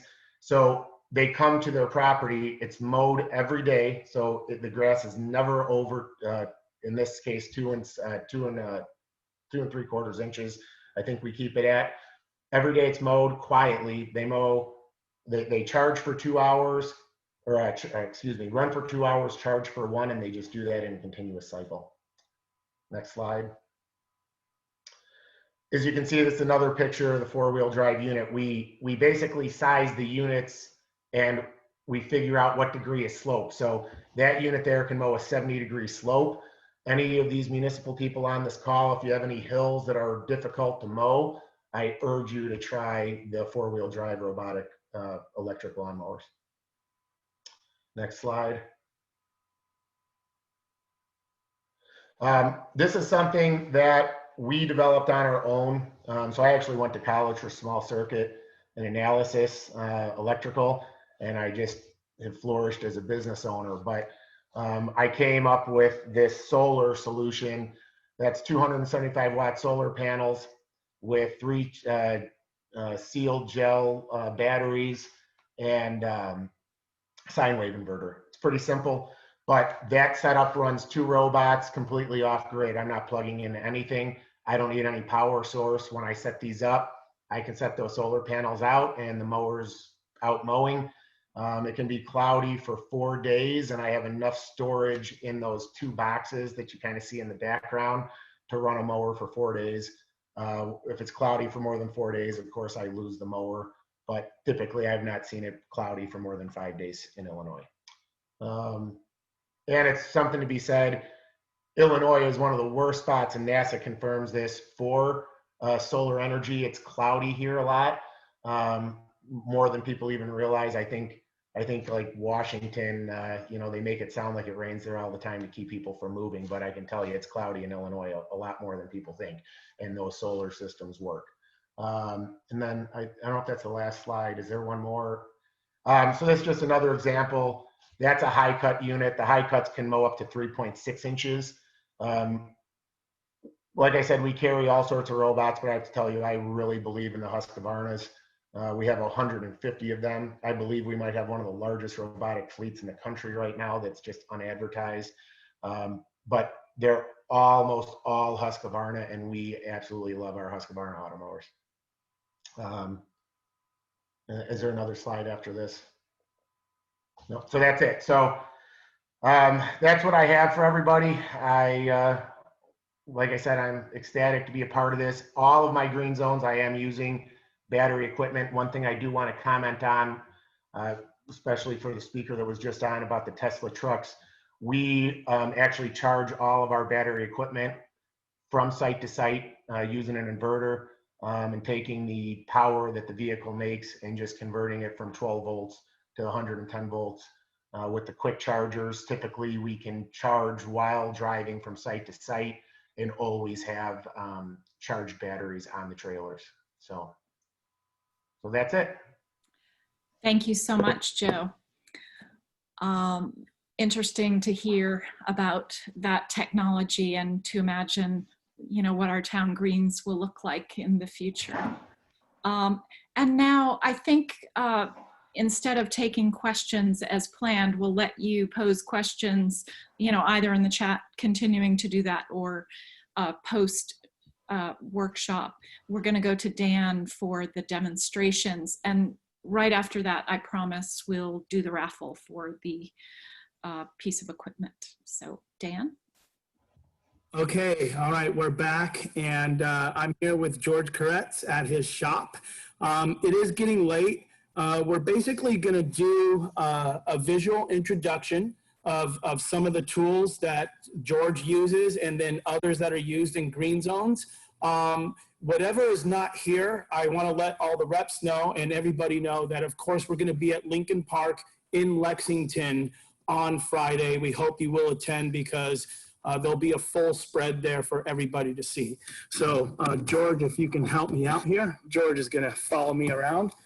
Okay, let's come over here. We're going to start with Mean Green mowers. These are the bigger platforms. What you see here is a stand-on 48 mower. And we want you to know, like, this one is in repair, but it's not the batteries or the motors or the controllers that's in repair. This is just standard deck repair, if you will. And that is wear and tear that you would experience with a gas or an electric piece of equipment. I really want you to look close here because this thing is being used. This is not some flashy model that we had brought in that's brand new and pristine. We know how many hours are being put on it, and you can see that it gets very robust and heavy duty use. So we just really wanted to stress that. If we can just pan this way, here's another model that's not currently in repair, and it's another stand-on 48. We will have possibly a 60-inch ZTR on Friday, but this is the biggest mower I believe you have, right, George? Yes. Okay. All right, so if we can pan this way, it's good that Joe just spoke, because here we have this auto mower from Husqvarna. I picked this up yesterday to bring here for tonight.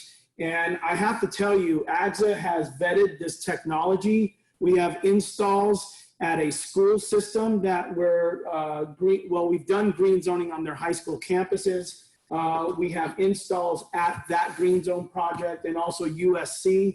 I can tell you that it's great for augmenting current operations. And then actually now we're starting to see that it's proving to do a little bit more than that. So we're going to continue on with Joe from AOS and our other projects, and we're really excited to see how far this incredible technology, which is not new, Europe has had it so long, but it's newer to us. All right, let's pan this way here. There's companies in Mass using those, Dan, just so you know. There are landscaping companies in Massachusetts using them, just so you know. Oh, great. Automated mowers. Yeah, my friend works for one, yeah. Great, thank you for that information. And you know what, Chris, if you can give us any contacts, we would like to contact them and ask them about their experience, because as you know, AGSA has to see for ourselves what this equipment does, but we also aggregate information from all over the country and add on to that and use that as reference. So please, I think we're connected by email. If not, I'll get it from Jamie, but I would like them to see what their experience is. Over here, we want to thank the Steel rep for coming out today and setting up this display. It will also be there on the 2nd. Again, Steel, we've had a relationship with them for almost a decade now. Here are some of the new and exciting tools from Steel. This is their new BGA 200 blower, and this thing interfaces with this new AR3000L backpack battery. There's over 40 amp hours. Now, I will tell you it is 22 pounds, but it's comparable to some of the gas blowers that are on the market. One of the things that, again, Dave mentioned earlier is, okay, so are you willing to wear the backpack? Some of the tools here have to be operated dedicated with the backpack, but we also know that Steel has a belt system, which actually, and you see this little carrying case. This protects your investment quite well. I thought it was very clever for Steel to come up with this. But you can put the smaller batteries on a side belt and then operate these with smaller batteries to make the weight less on the operator. I'm going to mention this one right here before we move on. This is the FSA 130R. I know that, Chris, you mentioned you have the FSA 90s, and they're good. But this thing, we've actually out west, you know, we have fires. It's actually nice to come over here and get some fresh air. But we put a 105 gauge line in this tool right here, and we're actually doing some brush clearing, fire brush clearing in California with it. I'll say that it's, you know, it's beastly. I can just describe it as that. And again, we're very excited for people to come and really see these tools and actually use them on Friday. Okay, let's pan over this way. This is a homeowner unit from Ego. It's a dual port right here for extra runtime, meaning a battery goes here. Now, Ego never said that this is commercial, but I can tell you, I'll give you an example. Our biggest green zone to date is Westside Union School District in Antelope Valley. It's 132 acres of serviceable area. And they chose this mower to replace all of their Honda 21-inch walk-behinds. Now, with this certification, we really imparted the information and behavior modification, if you will, of how to take care of this. But, you know, their residential line has been implemented and verified in situational commercial application. And it definitely is something that could and should be considered if the workload fits the ruggedness of the unit. And again, the training really goes a long way. All of the manufacturers tell us wherever we conduct our projects, there's less aftermarket issues with the tools, and we lend another level of support for our green zone clients, if you will. And then lastly over here, you're going to see some of the commercial stuff. The backpack batteries are very popular with a lot of the lines, and I'm going to give you an example. And I call it the umbilical cord, okay? So you throw this on. Okay. You basically just plug in.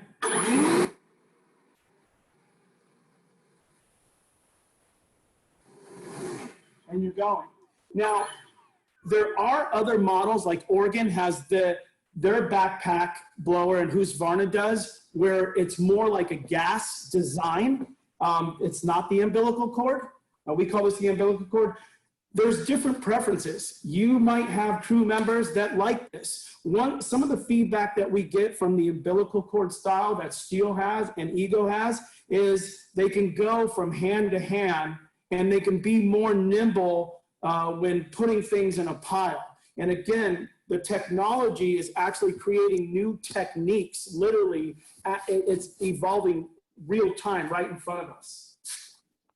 And then George, I think you are big. This is George's. This is oh. That was a no-no. I'll put this back on here. But the stuff is pretty tough, actually. I don't know if it's patented, but Oregon has like a little magnetic square for that. Love that. And by the way, we asked Joe to get some of the tools here, and he just couldn't in time. But you know, we had that because that's so nifty. But here's this little handheld. It's a 650 CFM, and George, I know that they can't see you because you're holding the monitor for me, but can you comment on this?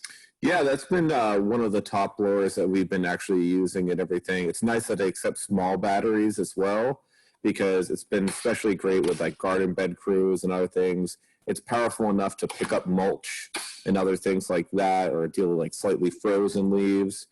It's just one of the new tier of leaf blowers that really started to come out around last year, that are around 21, 22 newtons. And this is what I think commercial operators need to really get going. Because I think the stats on this, it's 185 mile an hour, 650 CFM. And that is actually to the point where a lot of four-stroke engines are blowers are less powerful than that. So this is a point where gas is actually worse. Well, thank you for that. And you know, what's interesting is, yes, they love their Oregon backpack blowers, Chris, but Oregon doesn't have a handheld device like this one. So I think that's why he went with Ego on this one. I can say that our Green Zone golf course does use a combination of these handhelds and the BGA 100 blower with the backpack battery. Is that Ego? It is. Yes. Okay, nice. Yes, and that stuff will be there on Friday as well. So again, we're entirely brand neutral. We know that it's, you know, a lot of people say, hey, it's great to be in one platform, and it is, but the majority of our projects actually have at a minimum of 2 different platforms. So, you know, there's a lot of different gas tools, and there's preferences in the gas world, and I don't think it's any different with the electric. We do recommend that keeping it to a total of 2 different platforms for uniformity and charging infrastructure when you're setting it up. But besides that, I think there's something for everybody here. And again, we really look forward to Friday so you can interact with the reps, and then we'll also be giving you our third-party independent X's and O's on this. And I just want to let everybody know AGS is accessible. You can email us, you can call us, and we will give you impartial information on what the tools are actually doing as far as run times and things like that. And I think it's getting pretty late, and I think we should wrap it up there. But if there's any immediate questions that we're going to do, we'd be more than happy to take some of those. Dan, we so appreciate your expertise and your enthusiasm. It's amazing to get a look from afar, and hopefully people will take advantage and come out on Friday. Will you just quickly describe what the raffle prize is? I am so sorry. Thank you for reminding me. It's a Husqvarna extended articulating hedge trimmer, and it has a 300 battery with a charger. It is a commercial system. That system is being used in 3 of our certified green zones. It's a very nimble, very quiet, very capable system. And again, we want to thank Jaime, who's the rep for Husqvarna, for donating it. And I'm very excited for someone to get their hands on this. Okay, well, I put your names in this Red Sox baseball cap, and I'm going to pick someone out, and I'll read the name, and then if you could just type your name in the chat so we know you're here, that would be great. And it is... Drum roll. Mike Garrity? Is he here? Is he here? Okay, I'm moving on to the next one. Barbara Yeager.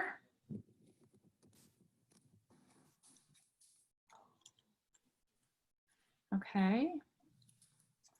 Are you seeing anything in the chat, Raina? I'll just pick one more name.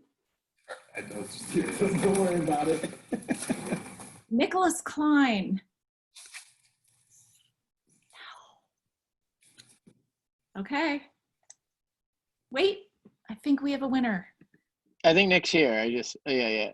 Terrific. Yeah. So Nicholas Klein is the winner, and Nicholas, you can reach out, in the chat, and we'll make sure you connect to your new piece of equipment. Congratulations. And now I'm just going to turn things back over to Jamie for some closing remarks, but thank you all. Great workshop. Thank you. Jamie.